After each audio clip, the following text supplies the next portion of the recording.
All right, well, welcome back to Exhaust Sports Auto. My name is Kevin, and we are here to check out the Honda Civic, the 10th generation 2019 model year. This is a vehicle I have been wanting to check out for quite some time. There's also the sport trim, actually, and who do we have to thank for this little opportunity? Well, it is none other than Capital Mazda of Cary / Capital Lincoln of Cary. So they're both one dealership, essentially. It is, once again, Will Rodden, who has supplied us with this vehicle. So again, all of his information will be down in the description box below in case you want to buy this vehicle, a Mazda, a Lincoln, or whatever. So with that established, this is a used vehicle. It has about 6,500 miles on it. That's pretty much brand new, but I mean, you get the drift. Let's put this bad boy into drive and let's just head out onto the road, because this is in fact a very important vehicle. I do firmly believe that, because this is the type of vehicle that people actually commonly buy, you know, Corollas, your Civics, your Mazda 3s, and I've pretty much driven all these vehicles, you know, from Hyundai, from Kia. I want to know what's really your best buy here, and the Civic, believe it or not, I haven't driven the 10th generation Civic yet. This is actually the first time I've actually driven one, so there is that.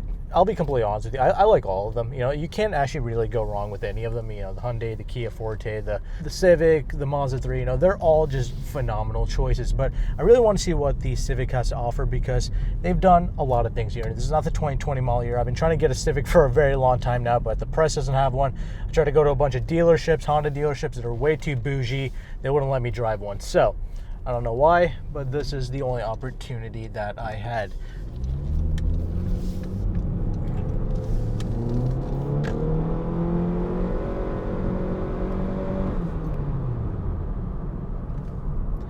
First impressions, not too bad. And here's the other thing. I really wanted to try out the Honda because they've done a lot here, not just for the 10th generation, but the Honda Civic as a whole has been a very impressive vehicle. They've always been about driving. They've always been about being a quality automobile to pilot around in everyday driving. I mean, these are, Honda, Toyota, these are like the number one, you know, purchased vehicles, you know, since the inception of the Civic back in like the 70s or whatever.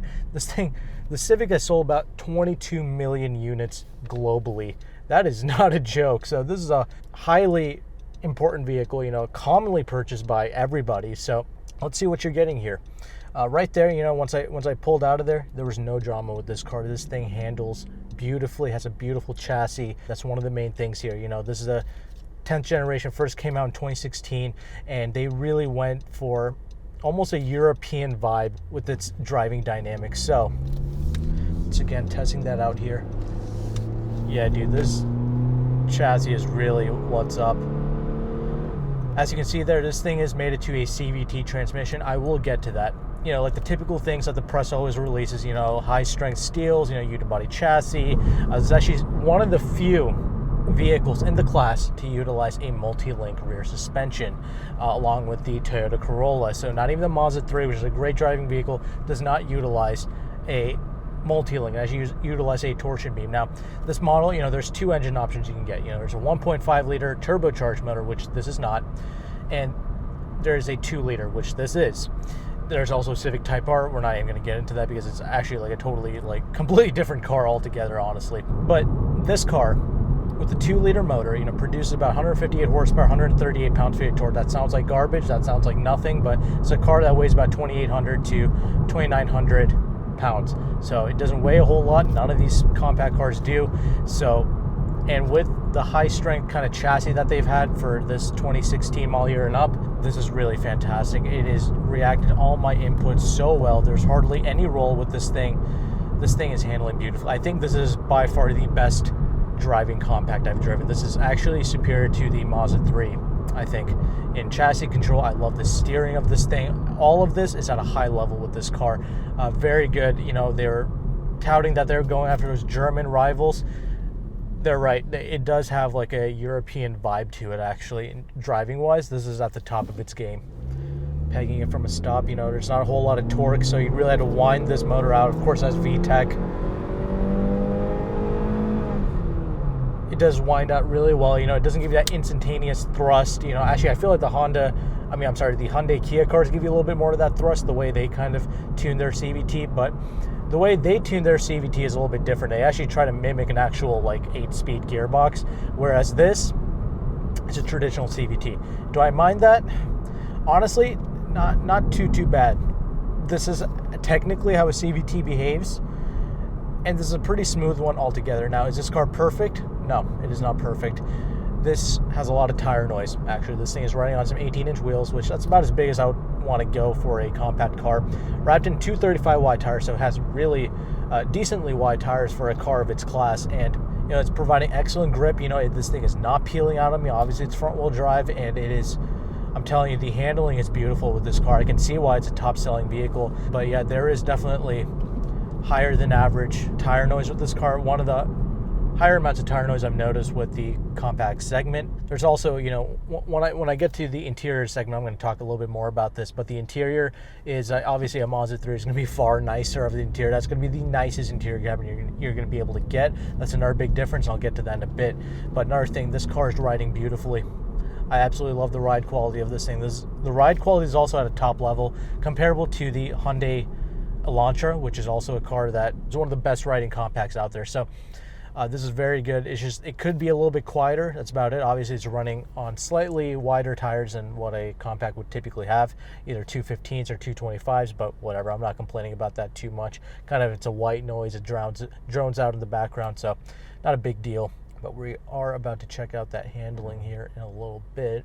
But yeah, the ride quality, that's a big thing for me. That's it's a strut-based suspension up front, of course, like typical vehicles like this, but it does use some kind of aluminum arm, I think. It's like a first for a Civic. Of course, a multi-link, like I mentioned, and should ride better in the rear than most compacts that use a torsion beam. So it's another thing you have to keep in mind. These seats are extremely plush. Again, I'll talk about that in the interior segment, but these seats are phenomenal. I don't think they're going to age too well. Like, it's kind of a cheaper material being used, but the plushness is next level. I absolutely do love that. Of course, that idiot has to jump out in front of me. Let's see here. This is actually what, it's a Honda motor, VTEC and all that. Yeah, I'm not minding this CVT one bit, actually, but yeah, this is one of the better sounding 4-cylinder engines that you can get. Ooh, yeah, this is easily the best handling of all the compacts. That's not even without a shadow of a doubt, that's for sure. I'd be curious to drive like a Jetta, if they have such high regards for the German brands. I'd be curious to check out like a brand new Jetta. Even though this 4-cylinder is very loud when you really ring it out, I don't mind it because it doesn't sound like a complete vacuum cleaner. It's somewhat of a characteristic to this motor. Brakes are great too. I mean, everything about this driving-wise is at a top level for a compact car. Definitely hitting above its weight class, honestly. It's very good. And, despite it being front-wheel drive, I get it's not like some rear-wheel drive car, but it's just like this is fun in its own way. It gives you a ton of confidence. This is easily the type of car I'd buy for like a kid. This is actually almost too nice for a kid, if I'm going to be completely honest. Makes sense that this is a top-level vehicle, like a top-sold vehicle for sure. Commonly trusted by the masses, and this is also a port-injected 4-cylinder, so it's going to be pretty reliable as well. That's the other thing, the turbo model. Obviously it's a turbo. I think it makes about like 170 something horsepower, like 168 or something like that pounds-feet of torque, and that's fine and all, but honestly, I think this is a spec I'd go with. I really do like this. This winds out beautifully. It's not the fastest thing in the world, but it's very satisfying to ring this thing out. So, I mean, you're probably wondering, how does it compare to like a Mazda 3? It's another vehicle that a lot of people tout as to being a great driving vehicle, Mazdas in general. Honestly, Mazda does have a little bit of that Audi vibe to it. I did really enjoy that car. I said it's actually superior to the Acura ILX, and this feels like an Acura ILX, but I like the seating position of this a little bit more. And I don't know, something about whipping this car, I don't know, man. I somewhat kind of find this to be a little bit superior, and that kind of makes sense because I think the ILX, like the new ILX, like 2019, 2020, it's based upon the 9th generation Civic, and there's nothing technically wrong with that. I mean, this has obviously been enlarged. It's about 182 inches long. I think this is almost as big as that Lincoln Corsair I just reviewed, so it's a rather sizable compact vehicle. That's also going to help with the ride quality. Obviously there's going to be a higher level of stability with the Civic due to the longer wheelbase, the extended, kind of length of this car. But yeah, compared to the Mazda, I mean, I do think that this technically does drive better. Like I mentioned, I mean, this is pretty much like one of the best driving compacts, but the Mazda, the other cars, they are a tiny bit more refined. Again, this is still very good. I don't think this is going to bother anybody. It's just a slight amount of road noise.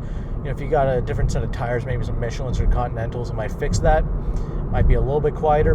I mean, this is just eating up the roads. It's actually, as cliche as it sounds, it's fun to drive. So the Mazdas, they're nicer cars. Hyundai, Kia, they have very superior tech. They have one of the best tech.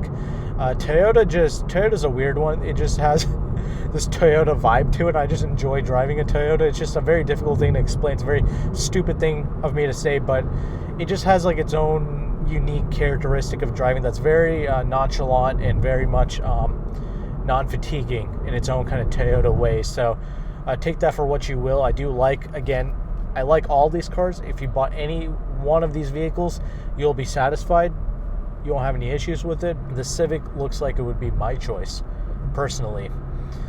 These 18-inch wheels are still riding beautifully. I mean, this steering actually reacts really well. It's almost like that Kia Forte, actually, in terms of steering reaction. It's very quick. But you can actually get smaller wheels, 16, 17-inch wheels, and it'll ride a little bit better, kind of slow down that steering a little bit. This is great. I like this sport trim. This is phenomenal. I'm having a lot of fun driving this. So with that established, great little city whip, easy to drive, easy to see out of, very well calibrated for street driving. Such a neutral response to all my inputs, but yeah, let's go ahead. Let's talk about that interior now. So this interior cabin space, again, Honda Press, they touted they were going for this premium thing. Honestly, this interior is not bad, but it's a lot more hard touch plastics being used. I would put this in line with like a Toyota or like a Hyundai Kia in terms of the material choices. A lot of plastics here, hard touch plastics as well. That's fine. I'm not really tripping over it. I'm just mentioning, like if you got a Mazda 3, it's going to be a much more nicer premium feel to the interior space. Yeah, I'm liking the steering wheel. This thing is the perfect size. It's like nice leather wrapped, leather trimmed steering wheel. Feels great. Very nice to grip onto. Very satisfying. Excellent reaction to all my little inputs. Electric steering, of course. These seats, like I mentioned, extremely comfortable. One of the nicest seats. I mean, in terms of comfort, you can do hella miles in this thing. It's not beating me up. It's great if you have like like back problems and stuff. This is really nice. Actually looks kind of cool too, with its little race inspired design, I suppose. It's like a cloth, fabric, vinyl type material. Yeah, I mean, it's really comfortable. That's all I care about, and it's great. There's like this plastic kind of trimming going around. It's not the nicest thing in the world. It's trying to replicate some type of carbon fiber, I guess. The in general sense of build quality is high with this car. Like when the door, when you open it, when you close it, it has a great sensation to it. It feels like a solid, well-built automobile. Very German. Like, my parents, they used to own a 2012 Passat back when it was new. And it has like that similar kind of vibe to it. Nice quality, like bank vault feel to it. This car has it. It's not like a huge door either. You can easily close it. That's not an issue. Automatic one-touch windows for the front two windows here. It's not like double pane glass or anything like that. Again, refinement is something that they could work on. That's pretty much it. Plastic little things all around here. Obviously it has like all the little Honda Sense technology stuff going on. Sensors and all that crap. You can read that up on their website. All the little options that this car has. It has like these little paddles, which I don't even use. I don't even care. I mean, it has a little eco mode thing to it. I mean, just driving around normal, letting the car do its thing, is doing a phenomenal job. So other thing, the cheapness that continues here has to do with the kind of steering wheel controls. I don't know what this is. It's like kind of like this glass finish thing going on, but it's not. It's plastic, and it's just kind of strange to use. But you can kind of easily get around to it. Access the menus. I don't like how it doesn't let you go back a menu. Like, oh yeah, never mind, it does. So that's cool. Yeah, it's pretty easy to use. It's like an electronic kind of gauge cluster thing here. I do like that, actually. I do think it looks pretty cool. It's very legible, easy to understand. It's not an issue at all. Automatic headlights, it's very important to me. That's a nice little convenient option right there. Yeah, this little infotainment screen, again, not the best in the world. It's okay. I mean, it gets the job done. It's actually kind of in line with the Toyota infotainment. I do think Hyundai Kia does the infotainment best. Also, same with Mazda. Mazda has a phenomenal infotainment as well. A little bit more of a premium action to it as well, too. Audio system, I will say, it's only like a 180 watt thing. That's like the base audio, but to me, it sounded pretty good. It's one of the more decent base audio systems I've heard. It's not complete trash. You can still enjoy it, so that's pretty good. A lot of storage cubby space. You can easily put things in the door pocket here, and there's a good amount of space for a phone up here as well, with a little dongle to charge it, a little USB thing. Nice physical gear selecting knob thing. You have an electronic parking brake, excuse me. Again, this middle console here kind of reminds me of the new Dodge Ram. It's got like this big bathtub thing going on, kind of like slides about and everything. It's very spacious, actually. You just need to like move the cup holder thing out of the way. But yeah, you can kind of adjust this. I feel like, yeah, you can if you're like a taller individual, whatever you want. It's pretty practical. It's a nice little practical whip. Good amount of space for the glove box. I do like that. Good sized mirror, good sized side mirrors. Everything is easy to see. It's got this little, headlining material thing here, whatever. No sunroof. However, I feel like that also aids in the overall rigidity of the vehicle. So that's pretty good. So I don't mind not having a sunroof at all. And it also gives you a little bit more headroom as well, not having the sunroof. So there is that aspect to it. Now, the rear seat, very important because this is one of the larger compacts, and that actually shows in the rear. I used to struggle fitting in like this 06, 07 Civic in the back of that thing. This is far larger, and I can easily fit behind myself, 5'11", with my seat setting the way it is, I easily fit back there. It's not even remotely an issue, and the seats, again, are super plush and comfy. Actually, more plush in the rear than it is in the front. So it is great for occupants. I mean, it is just great for long trips, long drives. You don't feel like you're driving this little dinky little machine. It actually feels like you're driving something substantial, of quality. So that's not an issue. I mean, I can easily take this anywhere, to be completely honest with you. Actually kind of gives me like 2010 TSX vibes, like the car that I used to own. This kind of has like this similar type of driving feel to it. It's a great praise coming from me. That car had double wishbone suspension up front. This drives incredible. A lot of it comes down to the chassis. But let's finish up with the trunk. Trunk is a great size as well. Good size trunk. Really appreciate that. Pretty large for a compact size car. Again, this is more so in line with a mid-size car. A lot of people are saying that. It's not quite there, but it's pretty damn close. This is a great practical compact car. You can easily fit all your things.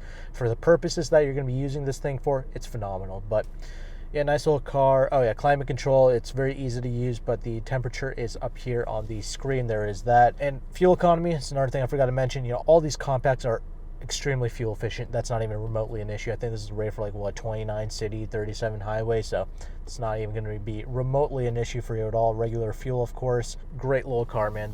I really enjoyed driving this. I'm so happy I got the chance to check this thing out. Again, it was embarrassing. I went to like a bunch of little like Honda dealerships near me. None of them let me review or video their cars. So a huge shout out again to Capital Mazda of Cary for letting me check out this vehicle. It's been a huge pleasure. It's turned out to be one of my most favorite compacts out of the market. This is actually probably going to be my choice. It's very tough between the Mazda 3. If you're a little bit bougie and you value those material choices and all that good stuff, that's something to look into. If you want a cheaper option, because the Honda, the Toyota, and Mazda, they do have a premium attached to the price. It's obviously a little bit used, so it's a little under like $19,000. The Hyundai Kia products are still phenomenal for what you're getting at that price. So all vehicles to look into. All of them are great. Hopefully this video was of value to you. Again, very happy to drive this. All their information for the dealership is going to be in the description box below. Thank you again. Take care and goodbye.